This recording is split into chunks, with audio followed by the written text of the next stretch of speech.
ഇത് നമ്മുടെ രണ്ടാമത്തെ ക്ലാസ്സാണ്. ആദ്യ ദിവസത്തെ ക്ലാസ്സിനകത്ത് ആകാശം നോക്കാൻ വേണ്ടി നമ്മൾ നിർമ്മിച്ച ടെലസ്കോപ്പുകളെ കുറിച്ചാണ് പറഞ്ഞത്. ഇത്തവണ നമ്മൾ പറയാൻ പോകുന്നത് സ്പേസ് എന്നാൽ എന്താണ് ആസ്ട്രോണമി.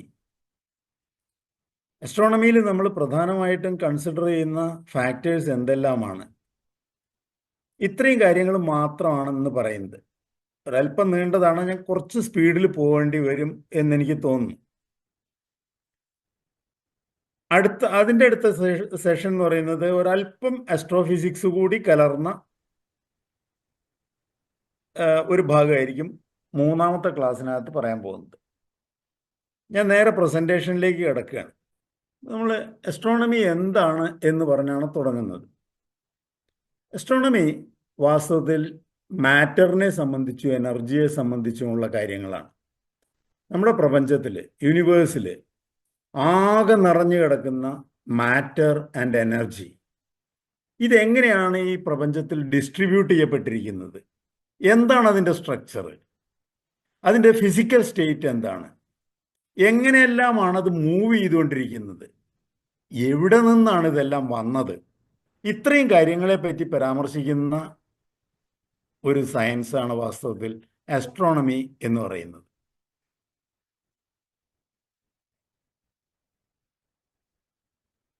വാസ്തവത്തിൽ രണ്ട് ഘടകങ്ങളാണ് ആസ്ട്രോണമിയിൽ പ്രധാനമായും നമ്മൾ അഡ്രസ്സ് ചെയ്യുന്നത്.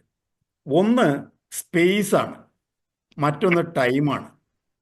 ഇതിൻ്റെ രണ്ടിൻ്റെയും ഒരു പാരസ്പര്യമാണ് വാസ്തവത്തിൽ ആസ്ട്രോണമി എന്ന് പറയുന്നത്. ആസ്ട്രോണമി അങ്ങനെയാണ് ഡെവലപ്പ് ചെയ്യുന്നത്. എന്താണ് സ്പേസ്, എന്താണ് ടൈം, ഈ രണ്ട് കാര്യങ്ങളെ പറ്റി ഏകദേശം ഒരു ധാരണ ഉണ്ടാക്കി കഴിഞ്ഞാൽ അടുത്ത ക്ലാസ്സുകളിൽ കുറച്ചുകൂടി എളുപ്പമായിരിക്കും നമുക്ക്. ഇപ്പം നമ്മൾ സാധാരണ ചോദിക്കും, ഞാൻ എവിടെയാണ്, നിങ്ങൾ എവിടെയാണ് എന്ന് ചോദിച്ചാൽ ഞാൻ ടൊറൻറ്റോയിലാണെന്ന് പറയാം, ഞാൻ പെരിന്തൽമണ്ണയിലാണെന്ന് പറയാം. പക്ഷേ എന്നെ എക്സാക്ട്ലി ഞാൻ എവിടെയാണെന്ന് ലൊക്കേറ്റ് ചെയ്യാൻ പറ്റുമോ? പറ്റില്ല. ഞാൻ സ്പേസിലാണ്, എനിക്കൊരു സ്പേസ് ഉണ്ട്. ഞാൻ എവിടെയാണ്? ഞാൻ കരിങ്ങനാടാണ്. കരിങ്ങനാടാണെന്ന് പറഞ്ഞാൽ അതൊരു വലിയ ഏരിയയാണ്. കുറച്ചും കൂടെ പിൻ പോയിന്റ് ചെയ്ത് വന്നു കഴിഞ്ഞാൽ ഞാൻ എൻ്റെ ഡ്രോയിങ് റൂമിലാണ് എന്ന് പറയും, എൻ്റെ ഡ്രോയിങ് റൂമിൽ എവിടെയാണ് എന്ന് പറയും. എന്ന് പറഞ്ഞാൽ എനിക്ക് ഈ സ്പേസിനകത്ത് നിയതമായ ഒരു കോർഡിനേറ്റ് പോയിന്റ് ഉണ്ട്. വളരെ കൃത്യമായ ഒരു കോർഡിനേറ്റ് പോയിന്റിലാണ് ഞാൻ ഇരിക്കുന്നത്. പക്ഷേ സൂരജ് ഇരിക്കുന്നതോ? സൂരജ് ഇരിക്കുന്നത് അതുപോലെ മറ്റൊരു കോർഡിനേറ്റ് പോയിന്റിലാണ്. അപ്പൊ എനിക്കും സൂരജിനും ഇടയിൽ എന്താണുള്ളത്? എനിക്കും സൂരജിനും ഇടയിൽ അനേകം കോർഡിനേറ്റ് പോയിന്റ്സ് ഉണ്ട്. അവിടെയൊക്കെ ആരൊക്കെയോ ഉണ്ട്, അല്ലെങ്കിൽ എന്തെല്ലാമോ ഉണ്ട്. മാറ്റർ ഉണ്ട്, എനർജി ഉണ്ട്. ഈ ഇന്റർ സ്പേസിനെയാണ് നമ്മൾ സ്പേസ് എന്നതുകൊണ്ട് പൊതുവായിട്ട് വിവക്ഷിക്കുന്നത്. ഇതൊന്നുകൂടി ഡീറ്റെയിൽ ചെയ്ത് പറഞ്ഞാൽ, ഞാൻ നിൽക്കുന്ന എൻ്റെ സ്പേസ്.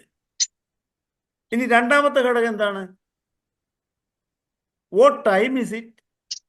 ഇപ്പൊ സമയം എത്രയായി സമയം? ഇപ്പൊ സമയം, ഇവിടെ സമയം 9:42 കാനഡയില് 11:12 ആണ് കാനഡയിൽ. ശ്രദ്ധിക്കുക, സമയം എന്തായി എന്നാണ് ഇപ്പൊ ഞാൻ ചോദിച്ചത്. വാട്ട് ടൈം ഈസ് ഇറ്റ് എന്നാണ് ഞാൻ ചോദിച്ചത്. ഇത് ഞാൻ മറ്റൊരു രീതിയിൽ ചോദിക്കുകയാണ്.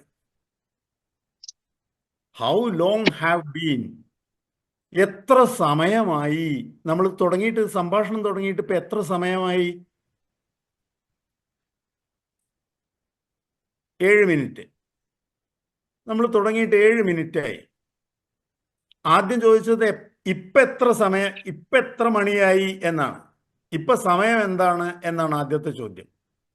രണ്ടാമത്തെ ചോദ്യം എത്ര സമയമായി എന്നാണ്. രണ്ടും തമ്മിലുള്ള വ്യത്യാസം എന്താണ്?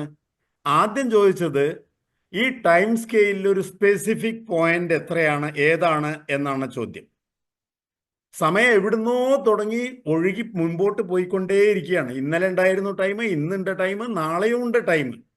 അതിനകത്ത് ആ ടൈം ലൈനിനകത്ത് ഒരു സ്പെസിഫിക് പോയിന്റിനെ പിൻ പോയിന്റ് ചെയ്ത് ഞാൻ ചോദിക്കുന്നു, ഇപ്പൊ സമയം എത്രയാണ്. രണ്ടാമത്തെ ചോദ്യം അങ്ങനെയല്ല. ഏതോ പാസ്റ്റിൽ എവിടെയോ ഉള്ളൊരു പോയിന്റും ഇപ്പൊ ഞാൻ പറയുന്ന മറ്റേതോ ഒരു റെഫറൻസ് പോയിന്റ്, ഇത് രണ്ടിന്റെ ഇടയിൽ ഉണ്ടായിട്ടുള്ള എലാപ്സ് ചെയ്ത ടൈമിന്റെ വലിപ്പം എത്രയാണ് എന്നാണ് രണ്ടാമത്തെ ചോദ്യം. രണ്ടും സൂചിപ്പിക്കുന്നത് സമയത്തെയാണ്.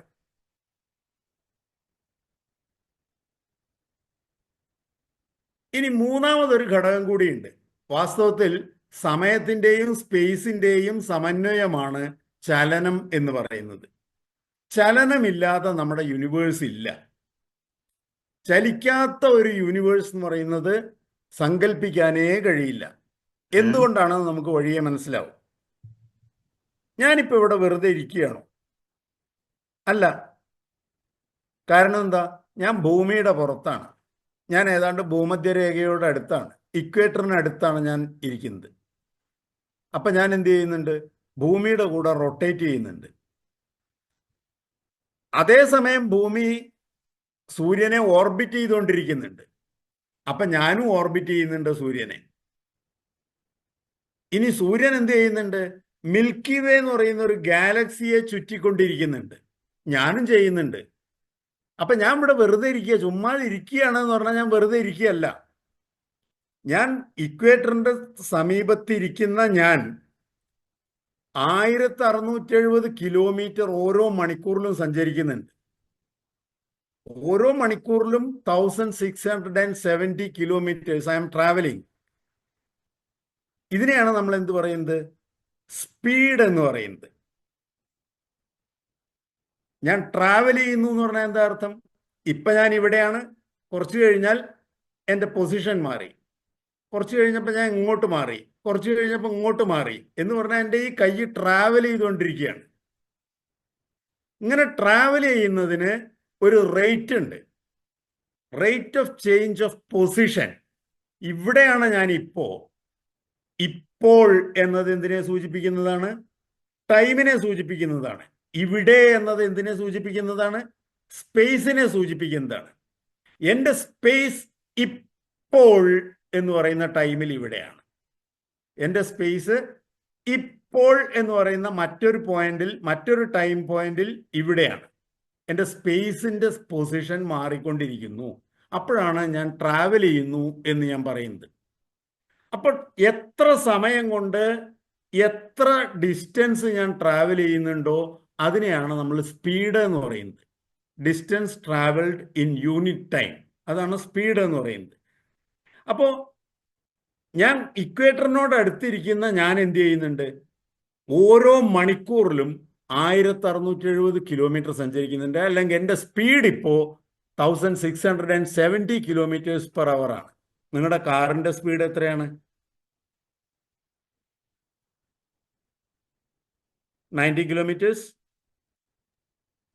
100 kilometres, 100 kilometres per hour, 100 approximately. പക്ഷേ നിങ്ങളുടെ കാർ നിർത്തിയിട്ടിരിക്കുന്ന സമയത്ത് പോലും you are travelling at A greater speed, 1670 kilometres per hour. ആ സ്പീഡിൽ നിങ്ങൾ ട്രാവൽ ചെയ്തുകൊണ്ടേയിരിക്കുകയാണ്. അത് മാത്രമല്ല, ആ സമയത്ത് ഞാൻ സൂര്യനെ ചുറ്റിക്കൊണ്ടുപോയിരിക്കുന്നുണ്ട്. അതിനും ഉണ്ടാവുമല്ലോ ഒരു സ്പീഡ്. ആ സ്പീഡ് എന്ന് പറയുന്നത് വാസ്തവത്തിൽ സൂര്യനെ ഒരു തവണ ചുറ്റി വരാൻ 970 മില്യൺ കിലോമീറ്റേഴ്സ് ഉണ്ട്. ഈ പാത്തിൻ്റെ, സൂര്യൻ്റെ ചുറ്റിലുമുള്ള ഈ ഓർബിറ്റൽ പാത്തിൻ്റെ ടോട്ടൽ ലെങ്ത് എന്ന് പറയുന്നത് 970 മില്യൺ കിലോമീറ്റേഴ്സാണ്. അത് ഞാൻ സഞ്ചരിക്കുന്നതിൻ്റെ സ്പീഡ് എന്ന് പറയുന്നത് 1,07,000 കിലോമീറ്റേഴ്സ് പെർ അവർ ആണ്.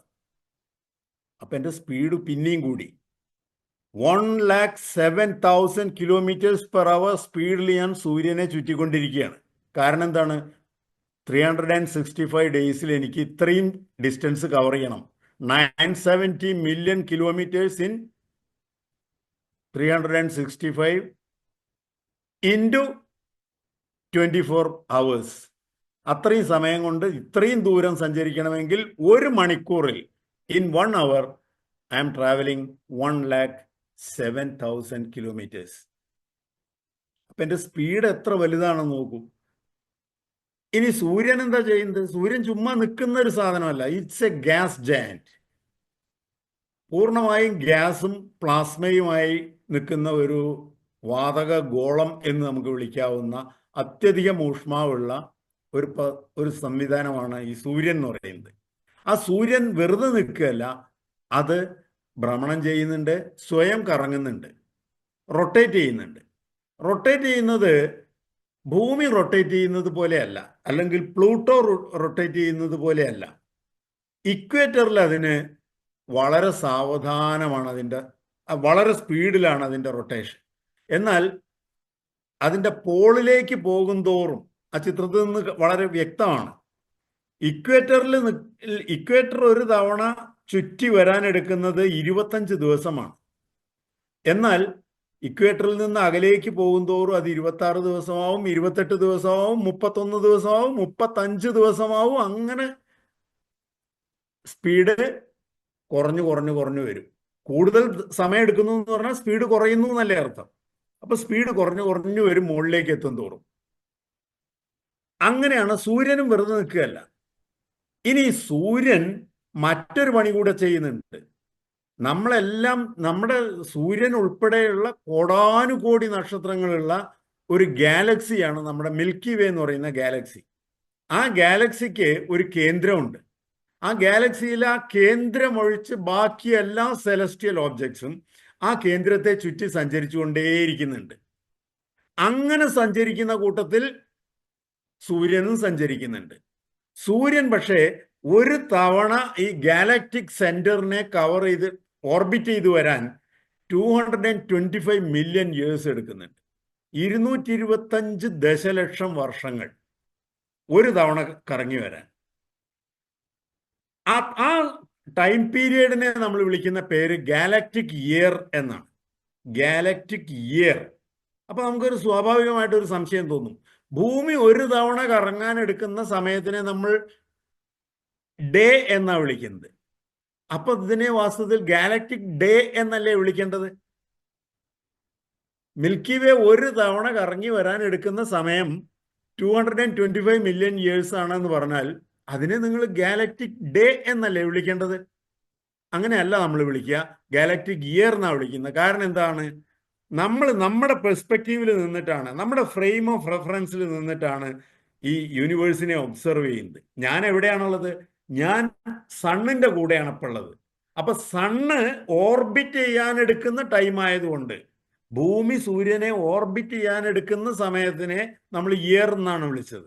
അതുപോലെ സൺ ഈ മിൽക്കി വേയുടെ സെന്ററിനെ ഓർബിറ്റ് ചെയ്യാൻ എടുക്കുന്ന സമയത്തിനെ നമ്മൾ ഇയർ എന്ന് സൂചിപ്പിച്ചത് അതുകൊണ്ടാണ്. അപ്പോ ഈ 225 മില്യൺ ഇയേഴ്സ് എന്ന് പറയുന്നതിനെയാണ് ഒരു ഗാലക്റ്റിക് ഇയർ എന്ന് പറയുന്നത്. നമ്മുടെ ഭൂമിയൊക്കെ ഉണ്ടായിട്ട് ഇപ്പൊ 20 ഗാലക്റ്റിക് ഇയേഴ്സ് കഴിഞ്ഞിരിക്കുന്നു. ഭൂമിയും ഈ സൗരയൂഥമൊക്കെ ഉണ്ടായിട്ട് 20 ഗാലക്റ്റിക് ഇയർ കഴിഞ്ഞിരിക്കുന്നു. അതായത് 225 മില്യൺ ഇയേഴ്സ് എന്നുള്ളതിന്റെ സ്ഥാനത്ത് അതിനെ 20 കൊണ്ട് ഗുണിച്ച അത്ര വർഷങ്ങൾ കഴിഞ്ഞിരിക്കുന്നു. ഇനി ഗാലക്റ്റിക് സെന്ററിനെ ചുറ്റി സൂര്യൻ സഞ്ചരിക്കുന്നു എന്ന് പറഞ്ഞില്ലേ, അതിന്റെ സ്പീഡ് ആലോചിച്ചാലോ? 7,92,000 കിലോമീറ്റേഴ്സ് പെർ അവർ ആണ്. 7,92,000 കിലോമീറ്റേഴ്സ് പെർ അവർ എന്നൊക്കെ പറയുന്നത് നമുക്ക് സങ്കല്പിക്കാനേ കഴിയില്ല. കാരണം നമ്മൾ മനുഷ്യനുണ്ടാക്കിയിട്ടുള്ള ഏറ്റവും സ്പീഡുള്ള വെഹിക്കിളിന് പോലും ഇതിൻ്റെ ഒന്നും 4 അയലത്തെത്താൻ കഴിയുന്നില്ല. അത്രയും സ്പീഡിലാണ് സൂര്യൻ ഈ ഗാലക്റ്റിക് സെന്ററിനെ ഓർബിറ്റ് ചെയ്തുകൊണ്ടിരിക്കുന്നത്. ഇനി ഗാലക്റ്റിക് സെന്ററിനകത്ത് അച്ചടക്കത്തോടു കൂടി എല്ലാ സെലസ്റ്റിയൽ ബോഡീസും ഗാലക്റ്റിക് സെന്ററിനെ ഒരേപോലെ ഒരേ പാറ്റേണിൽ ഇങ്ങനെ ചുറ്റുകയാണെന്ന് വിചാരിക്കരുത്. ഏതുപോലെ? സൂര്യനെ ചുറ്റി മെർക്കുറി, വീനസ്, മാർസ്, എർത്ത് ഈ പ്ലാനറ്റ്സ് ഒക്കെ ചുറ്റുന്നത് പോലെ വളരെ കൃത്യമായ ഒരു ഓർബിറ്റിലൂടെ അങ്ങനെ ചുറ്റിക്കൊണ്ടിരിക്കുക മാത്രമല്ല ഇവർ ചെയ്യുന്നത്. ഇതിനകത്തുള്ള പല പ്ലാനറ്റ്സും പല സെലസ്റ്റിയൽ ബോഡീസും ഗ്രാവിറ്റേഷണൽ എഫക്റ്റിന്റെ ഭാഗമായി മറ്റ് ചില ഡ്രിഫ്റ്റുകൾ അതിനുണ്ടാകുന്നുണ്ട്. ആ കൂട്ടത്തിൽ നമ്മുടെ സൺ എന്ന് പറയുന്ന നക്ഷത്രത്തിന് നമ്മുടെ സൂര്യൻ എന്ന് പറയുന്ന നക്ഷത്രത്തിന് വീഗ എന്ന് പറയുന്ന, മലയാളത്തിൽ അതിന് അഭിജിത്ത് എന്നാ വിളിക്കുന്നത്. അഭിജിത്ത് എന്ന് പറയുന്ന ഒരു നക്ഷത്രമുണ്ട്, വീഗ എന്ന് പറയും. വീഗ എന്ന് പറയുന്ന സ്റ്റാറിന്റെ നേരെ അത് സഞ്ചരിച്ചുകൊണ്ടിരിക്കുന്നുണ്ട്. ആ സഞ്ചരിക്കുന്നതിന് ഏതിന് പുറമെയാണ് 7,92,000 കിലോമീറ്റേഴ്സ് പെർ അവർ സ്പീഡിൽ മിൽക്കി വേ ഗാലക്സിയുടെ സെന്ററിനെ ചുറ്റുന്നതിന് പുറമേ അതിൻ്റെ ഇടയിൽ കൂടെ മൂപ്പര് സ്വന്തം നിലയ്ക്ക് ഒരു യാത്രയും കൂടി നടത്തുന്നുണ്ട്. 70,000 കിലോമീറ്റർ പെർ അവർ സ്പീഡിൽ വീഗ എന്ന് പറയുന്ന സ്റ്റാറിൻ്റെ അടുത്തേക്ക്. അപ്പോൾ നോക്കൂ, മൊത്തം ചലനമാണ്. ഇനി അതിനും പുറമെ നമ്മുടെ ഗാലക്സി അവിടെ ചുമ്മാ ഇരുന്ന് കറങ്ങിക്കൊണ്ടിരിക്കുകയാണെന്നാണോ വിചാരം? അല്ല, ഗാലക്സിയും മൂവ് ചെയ്തുകൊണ്ടിരിക്കുന്നുണ്ട്. ഏതോ ഒരു അജ്ഞാതമായ പോയിന്റിലേക്ക് മിൽക്കി വേ ഗാലക്സിയും അതിനകത്തുള്ള സകലമാന നക്ഷത്രങ്ങളും ഒരേപോലെ സഞ്ചരിച്ചുകൊണ്ടേയിരിക്കുന്നുണ്ട് 2.1 മില്യൺ കിലോമീറ്റേഴ്സ് പെർ അവറിൽ. ഈ യാത്രയുടെ ഒക്കെ കൂടെ ഞാനും യാത്ര ചെയ്തുകൊണ്ടിരിക്കുമ്പോഴാണ് ഞാൻ പറയുന്നത്, സൂരജ്, ഞാനിവിടെ വെറുതെ ഇരിക്കുകയാണ് എന്ന് പറയുന്നത്. ഒരിക്കലും നമ്മൾ ആരും ഇവിടെ വെറുതെ ഇരിക്കുന്നില്ല. നമ്മൾ അനന്തമായ വേഗതയിൽ എങ്ങോട്ടൊക്കെയോ പോയിക്കൊണ്ടിരിക്കുകയാണ് ഈ പ്രപഞ്ചത്തിൽ. അപ്പോഴാണ് ഞാൻ പറഞ്ഞത്, നമുക്ക് നമ്മുടെ മുരിങ്ങച്ചോട്ടിലേക്ക് വരാം, നമ്മുടെ ഫ്രെയിം ഓഫ് റെഫറൻസിലേക്ക് വരാം, നമ്മുടെ പെർസ്പെക്റ്റീവിലേക്ക് നമുക്ക് തിരിച്ചു വരാം. നമ്മുടെ Mercury, Venus, Earth, Mars, Jupiter, Saturn, Uranus, Neptune, ഇതെല്ലാം അടങ്ങുന്ന നമ്മുടെ സോളാർ സിസ്റ്റത്തിലേക്ക് നമുക്ക് തിരിച്ചു വരാം. സോളാർ സിസ്റ്റത്തിൽ നിന്ന് ഭൂമിയിലെ ഒരു ഒബ്സർവേഷൻ പോയിന്റിലേക്ക് നമുക്ക് തിരിച്ചു വരാം. സോളാർ സിസ്റ്റത്തിന്റെ സാധാരണ നിങ്ങളൊക്കെ കണ്ടിട്ട് പരിചയമുള്ളൊരു ചിത്രം ഇതാണ്. സൺ ഏറ്റവും സെൻട്രലിൽ നിൽക്കുന്നു. അത് കഴിഞ്ഞാൽ പിന്നെ ഒരു ചുവന്ന റിങ് നിങ്ങൾക്ക് കാണാം. ആ റിങ് മാഴ്സിൻ്റെയാണ്. മാഴ്സിന്റെ ഓർബിറ്റാണ് ആ ചുവന്ന നിറത്തിൽ കാണിച്ചിരിക്കുന്നത്. പക്ഷെ അതിനകത്ത് എല്ലാം കൂടെ ഒരു വീതി കൂടിയ ഒരൊറ്റ കുഞ്ഞു ഓർബിറ്റ് പോലെ തോന്നും. അവിടെയാണ് മെർക്കുറിയുടെയും വീനസിന്റെയും എർത്തിന്റെയും ഓർബിറ്റ്. ഈ 3 പ്ലാനറ്റ്സിനെയും നമ്മൾ പൊതുവെ പറയുമ്പോൾ ഇന്നർ പ്ലാനറ്റ്സ് എന്ന് പറയാം. ഇന്നർ പ്ലാനറ്റ്സിന്റെ ഓർബിറ്റുകൾ പോലും ഈ ചിത്രത്തിൽ നിന്ന് വേറിട്ട് കാണാൻ പറ്റുന്നില്ല. ആ കൂട്ടത്തിൽ പ്ലൂട്ടോ എന്ന് പറയുന്ന ഒരു കക്ഷി ഒരല്പം ഒബ്ലീക്ക് ആയിട്ടുള്ള ഒരു പാത്തിലൂടെയാണ് സൂര്യനെ ചുറ്റുന്നത്. കണ്ടോ ആ പച്ച ലൈന്? ആ പ്ലൂട്ടോന്റെ ഒബ്ലീക്നെസ്സും മറ്റു ചില പ്രത്യേകതകളും കാരണം ഇന്റർനാഷണൽ ആസ്ട്രോണമിക് യൂണിയൻ ഇപ്പോൾ പ്ലൂട്ടോവിനെ ഗ്രഹമായിട്ട് കണക്കാക്കുന്നില്ല. It's not a planet. ഇപ്പൊ നമുക്ക് 8 ഗ്രഹങ്ങൾ മാത്രമേ ഉള്ളൂ. ഇനി ഈ ഗ്രഹങ്ങളുടെ വലിപ്പം ഒന്ന് കമ്പയർ ചെയ്താലോ? ഇതിനകത്ത് ആദ്യം കാണിച്ചിട്ടുള്ളത് Mercury, Venus, Mars and Earth. ഇതിനകത്ത് മെർക്കുറിയേക്കാൾ എത്ര വലിപ്പം കൂടുതലുണ്ട്? വീനസിനെ നോക്കൂ. വീനസിനേക്കാൾ എത്ര വലിപ്പം കൂടുതലുണ്ട്? മാഴ്സിനെ നോക്കൂ. മാഴ്സിനേക്കാൾ എത്ര വലുതാണ് എർത്ത് എന്ന് നോക്കൂ. മാഴ്സിനേക്കാൾ ഒരല്പം കൂടെ വലുതാണ് എർത്ത്. പക്ഷേ രണ്ടാമത്തെ ചിത്രത്തിലേക്ക് വന്നാലോ, എർത്ത് നെപ്റ്റ്യൂണുമായിട്ട് കമ്പയർ ചെയ്യുമ്പോൾ കുഞ്ഞനാണ്. ഇത്രേ ഉള്ളൂ. നെപ്റ്റ്യൂണിനേക്കാൾ ഒരല്പം കൂടെ വലിപ്പം കൂടുതലുണ്ട് യുറാനസിന്. വളരെ ചെറിയ വ്യത്യാസമേ ഉള്ളൂ. ആൾമോസ്റ്റ് സെയിം സൈസാണ് നെപ്റ്റ്യൂണും യുറാനസും. പക്ഷെ നെപ്റ്റ്യൂണിനേക്കാൾ ഒരല്പം വലിപ്പം കൂടുതലുണ്ട്. പക്ഷേ സാറ്റേണിലേക്ക് വരുമ്പോഴോ, സാറ്റേണിന്റെ സൈസുമായിട്ട് കമ്പയർ ചെയ്യുമ്പോഴേക്ക് നെപ്റ്റ്യൂൺ കുഞ്ഞാണ്. സാറ്റേണുമായിട്ട് കമ്പയർ ചെയ്യുമ്പോൾ ജൂപ്പിറ്റർ സാറ്റേണിനേക്കാൾ കുറെ വലുതാണ്. ഇന്ന് നമ്മുടെ സോളാർ സിസ്റ്റത്തിലുള്ള ഏറ്റവും വലിയ പ്ലാനറ്റ് എന്ന് പറയുന്നത് വ്യാഴമാണ്, ജൂപ്പിറ്ററാണ്. ഈ സോളാർ സിസ്റ്റത്തിന്റെ നടുക്ക് നിൽക്കുന്ന സൂര്യൻ എന്ന് പറയുന്ന സൺ എന്ന് പറയുന്നത് അത് ഒരു നക്ഷത്രം മാത്രമാണ്. അങ്ങനെ കോടാനുകോടി നക്ഷത്രങ്ങൾ, billions and billions of stars and planetary systems are there in this universe. ഈ പ്രപഞ്ചത്തില് കോടാനുകോടി നക്ഷത്രങ്ങളുണ്ട്. നമ്മുടെ സൂര്യൻ എന്ന് പറയുന്ന ഒരൊറ്റ നക്ഷത്രം മാത്രമാണ്. പക്ഷെ ആ നക്ഷത്രത്തിന്, സൂര്യൻ എന്ന് പറയുന്ന നക്ഷത്രത്തിന് ഒരു വാസസ്ഥാനമുണ്ട്, ഒരു കോളനി ഉണ്ട്. ആ കോളനിയാണ് നമ്മുടെ മിൽക്കി വേ എന്ന് പറയുന്നത്. ഇങ്ങനെ മിൽക്കി വേ പോലെ തന്നെ വേറെയും ഗാലക്സികളുണ്ട്. ആൻഡ്രോമിഡ എന്ന് പറയുന്ന ഗാലക്സി, അതുപോലെ കുറേ ഗാലക്സികളുണ്ട്. കോടാനുകോടി ഗാലക്സികളുണ്ട്. കോടാനുകോടി സ്റ്റാർസ് ഉണ്ട് ഒരു ഗാലക്സിയിൽ. അങ്ങനെയുള്ള കോടാനുകോടി ഗാലക്സികളുണ്ട്. ഈ ഗാലക്സികളും ചില സ്ഥലത്ത് ക്ലസ്റ്റർ ആയിട്ട് ഇങ്ങനെ കൂടി നിൽക്കുന്നുണ്ട്. ഗാലക്സികളുടെ ക്ലസ്റ്റർ, സ്റ്റാർസിന്റെ വലിയൊരു ക്ലസ്റ്ററാണ് വേണമെങ്കിൽ, ക്ലസ്റ്ററാണ് ഒരു ഗാലക്സി എന്ന് നമ്മൾ പറയുന്നത് പോലെ ഗാലക്സികളുടെ വലിയ ക്ലസ്റ്ററുകളുണ്ട്. Cluster of galaxies. ഈ മഹാസമുദ്രത്തിനിടയിൽ നമ്മൾ എവിടെയാ നിൽക്കുന്നത്?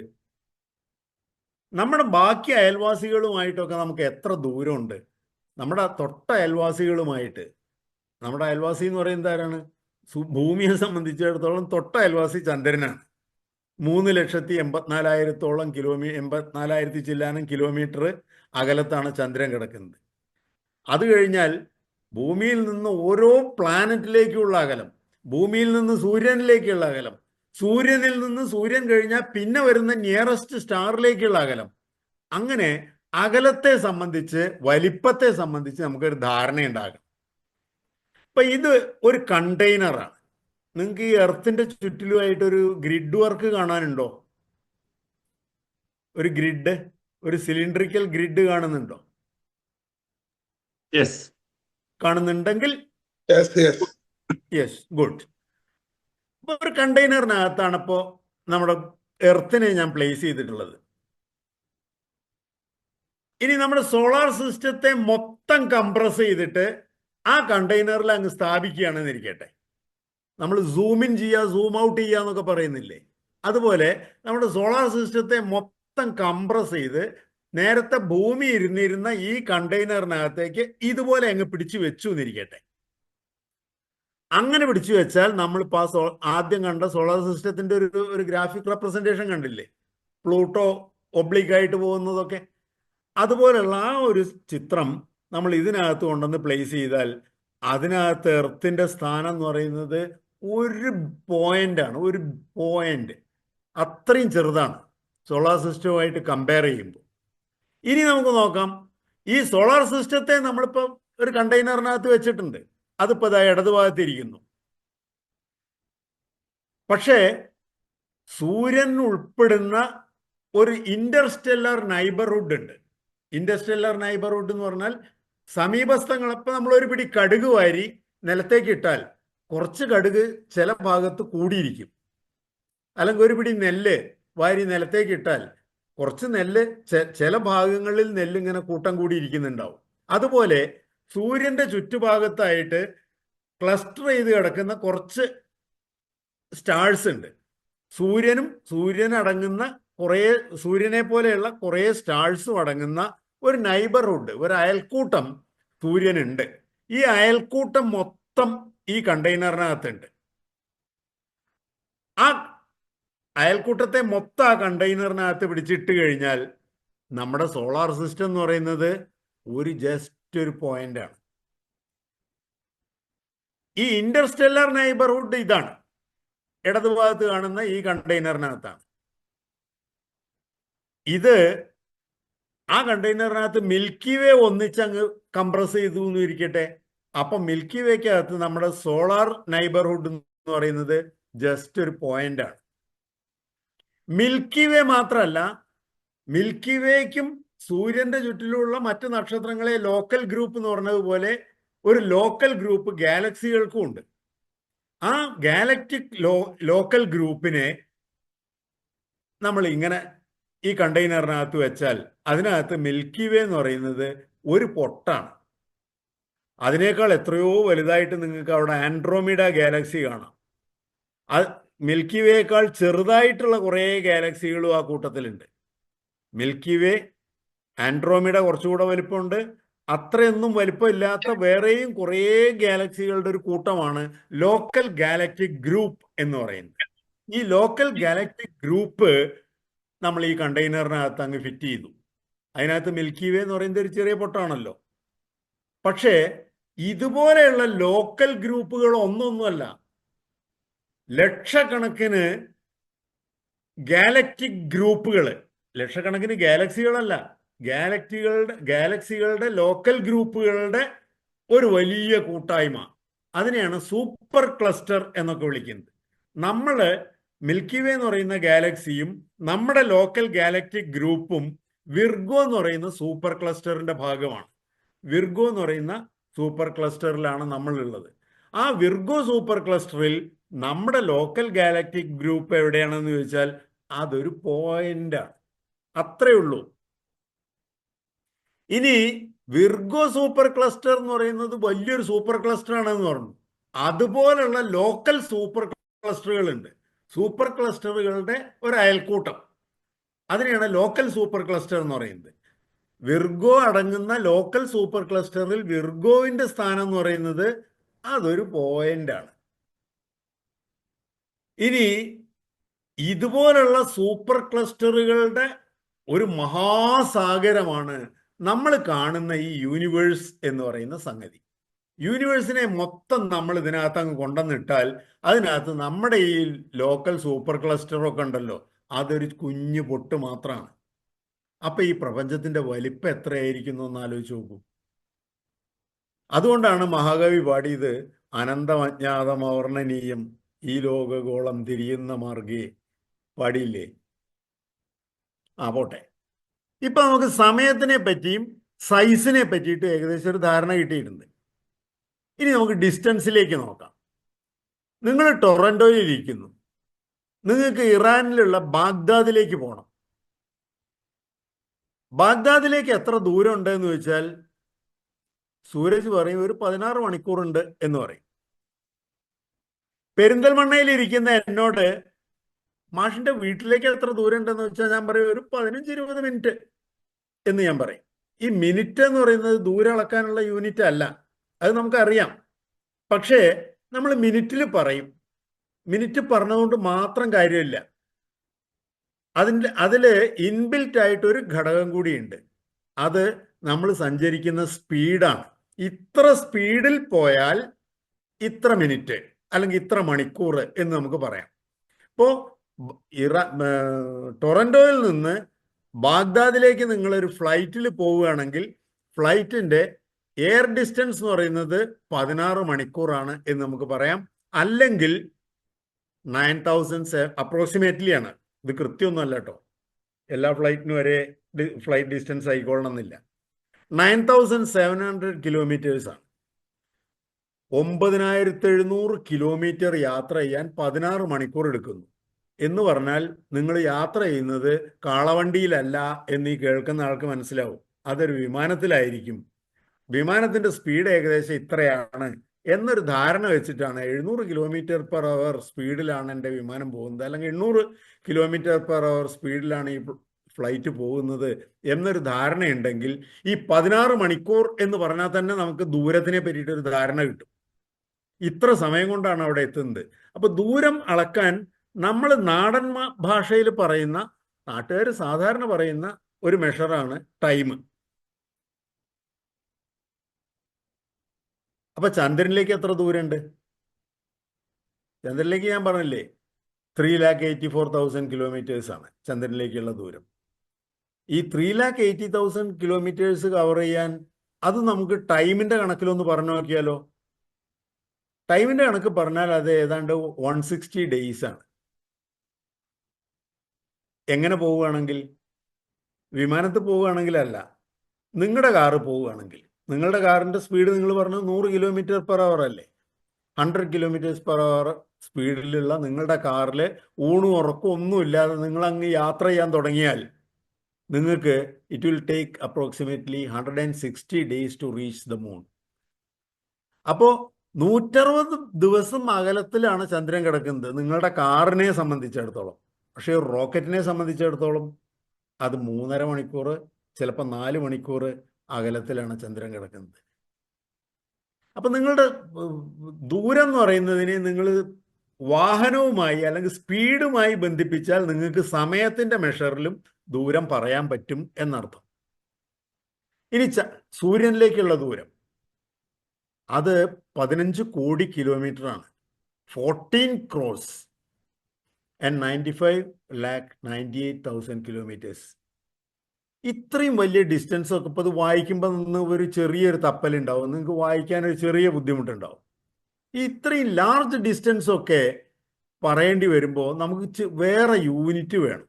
നമ്മൾ സാധാരണ സ്വർണം തൂക്കാൻ ഉപയോഗിക്കുന്ന ത്ലാസ് കൊണ്ട് നിങ്ങൾക്ക് കശുവണ്ടി തൂക്കാൻ കഴിയില്ല, അല്ലെങ്കിൽ ഇരുമ്പ് ബാറുകൾ തൂക്കാൻ കഴിയില്ല.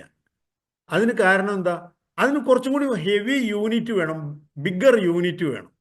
അങ്ങനെ ഒരു വലിയ യൂണിറ്റ് കിട്ടണമെങ്കിൽ നമുക്കൊരു കാര്യം ചെയ്യാം. സൂര്യനിലേക്കുള്ള ദൂരത്തിനെ നമുക്കൊരു യൂണിറ്റ് ആയിട്ട് എടുക്കാം. ആ യൂണിറ്റിന് ഒരു പേരുണ്ട്, അതാണ് ആസ്ട്രോണമിക്കൽ യൂണിറ്റ് എന്ന് പറയുന്നത്. 1 AU എന്ന് പറഞ്ഞാൽ AU എന്ന് നമ്മൾ അതിനെ സാധാരണ അബ്രിവിയേറ്റ് ചെയ്യും. 1 AU is equal to 14 crores 95,98,000 kilometres. ഇതിനെയാണ് ഒരു ആസ്ട്രോണമിക്കൽ യൂണിറ്റ് എന്ന് പറയുന്നത്. അപ്പോൾ ഇനി മുതൽ നമുക്ക് വലിയ ദൂരങ്ങൾ അളക്കാൻ ആസ്ട്രോണമിക്കൽ യൂണിറ്റിൽ പറയാം. അമേരിക്കയിലേക്ക് എത്ര സെന്റിമീറ്റർ ദൂരം ഉണ്ടെന്ന് ആരും ചോദിക്കില്ല. സെന്റിമീറ്ററിൽ അമേരിക്കയിലേക്കുള്ള ദൂരം ചോദിക്കില്ല. അപ്പം നിങ്ങൾ മീറ്ററിലോ കിലോമീറ്ററിലോ ആണ് ചോദിക്കുന്നത്. എത്ര കിലോമീറ്റർ അകലെയാണ് അമേരിക്ക എന്ന് ചോദിക്കാം. അതുപോലെ എത്ര ആസ്ട്രോണമിക്കൽ യൂണിറ്റ് അകലെയാണ് പ്ലൂട്ടോ എന്ന് നിങ്ങൾക്ക് ചോദിക്കാം. അല്ലാതെ എത്ര കിലോമീറ്റർ അകലെയാണെന്ന് ചോദിച്ചാൽ വലിയൊരു സംഖ്യ പറയേണ്ടി വരും. അതുകൊണ്ട് നമ്മൾ വലിയൊരു യൂണിറ്റ് തിരഞ്ഞെടുക്കുന്നു. ഇപ്പം ഈ ഒരു ടേബിൾ നോക്കിയാൽ നിങ്ങൾക്ക് മറ്റ് വ്യത്യസ്ത പ്ലാനറ്റുകൾ തമ്മിലുള്ള അകലം കണക്കാക്കാൻ പറ്റും. ഉദാഹരണത്തിന് മെർക്കുറിയും വീനസും തമ്മിലുള്ള അകലം എത്രയാണ്? 0.33 ആസ്ട്രോണമിക്കൽ യൂണിറ്റ് ആണ്. Mercury to Venus 0.33 astronomic unit എന്ന് പറഞ്ഞാൽ ഭൂമിയിൽ നിന്ന് സൂര്യനിലേക്കുള്ള ദൂരം എത്രയാണ്? 1 ആസ്ട്രോണമിക്കൽ യൂണിറ്റ് ആണ്. അത്ര ഉണ്ടോ വീനസിലേക്ക്, മെർക്കുറിയിൽ നിന്ന് വീനസിലേക്ക്? ഇല്ല. അതിൻ്റെ 33% മാത്രമേ ഉള്ളൂ. അതായത് സൂര്യനിൽ നിന്ന് ഭൂമിയിലേക്കുള്ള ദൂരത്തിൻ്റെ 33% മാത്രമേ മെർക്കുറിയിൽ നിന്ന് വീനസിലേക്കുള്ളൂ. മെർക്കുറിയിൽ നിന്ന് യുറാനസിലേക്കോ? യുറാനസ് എന്ന് പറയുന്നത് ഔട്ടർ പ്ലാനറ്റുകളിൽ ഒന്നാണ്. യുറാനസിലേക്കുള്ള ദൂരം എത്രയാണ്? 18.75 ആസ്ട്രോണമിക്കൽ യൂണിറ്റ് ആണ്. എന്ന് പറഞ്ഞാൽ ഭൂമിയിൽ നിന്ന് സൂര്യനിലേക്ക് പോകാൻ വേണ്ടത് 1 ആസ്ട്രോണമിക്കൽ യൂണിറ്റ് ആണെങ്കിൽ അതിൻ്റെ 18.25 ഇരട്ടി ദൂരമുണ്ട് മെർക്കുറിയിൽ നിന്ന് യുറാനസിലേക്ക് പോകാൻ.